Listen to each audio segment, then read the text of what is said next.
نبی کریم صلی اللہ علیہ وسلم نے ہمیں آپ کو یہ سکھایا ہے کہ بھئی جس زندگی کے جس مرحلے میں ہو اللہ سے کچھ نہ کچھ مانگو۔ یہ جو ادعیہ مسنونہ ہے نا، صبح کو اٹھ کے یہ مانگو، اور بیت الخلاء جاؤ تو یہ مانگو، اور وہاں سے نکلو تو یہ مانگو، مدرسے میں مسجد میں جاؤ تو یہ مانگو، راستے میں یہ مانگتے چلے جاؤ، یہ دعا کا ذوق پیدا کرنا مقصود ہے۔ اور جب یہ پیدا ہو جاتا ہے تو پھر آدمی کا دل وہ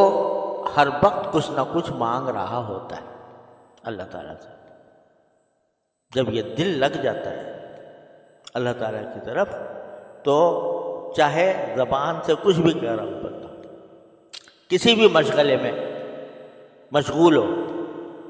لیکن دل اس کا متوجہ ہوگا اللہ تبارک و تعالیٰ سے مانگنے کی طرف۔ اور یہ اللہ جل جلالہ تک پہنچنے کا بہترین، آسان ترین، مختصر ترین راستہ ہے، کثرت دعا۔ تو اس لیے قرآن کریم نے دعائیں سکھائی ہے، یا نبی کریم سرور عالم صلی اللہ علیہ وسلم نے جو مانگی ہیں یا ان کی تعلیم دی ہے، ان کو پڑھنا یہ اس لیے ہے تاکہ کچھ اس کا ذوق پیدا ہو، دعا کرنے کا ذوق پیدا ہو۔ اب جس کو ذوق ہو جاتا ہے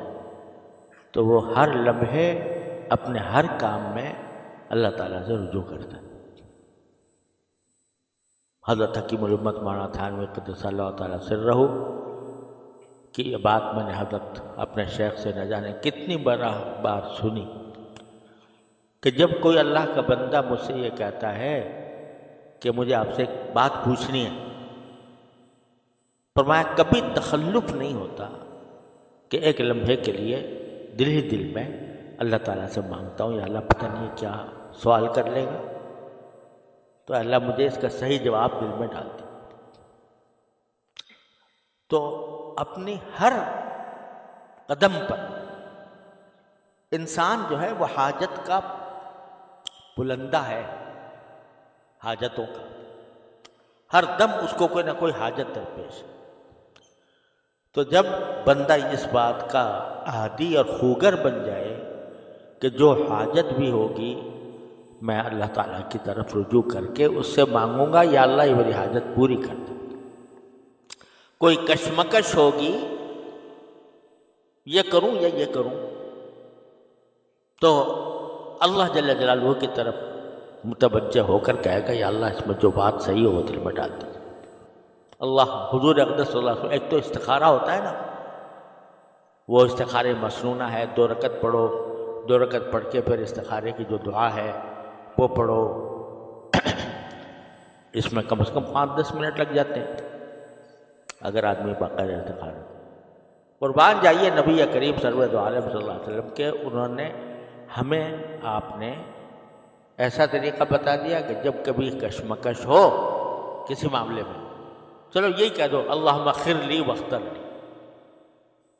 اللہم اغفر لی واغفر لی، بس۔ لمبے چوڑے استخارے کی بھی اگر کبھی موقع نہیں ہے، وقت نہیں ہے، تو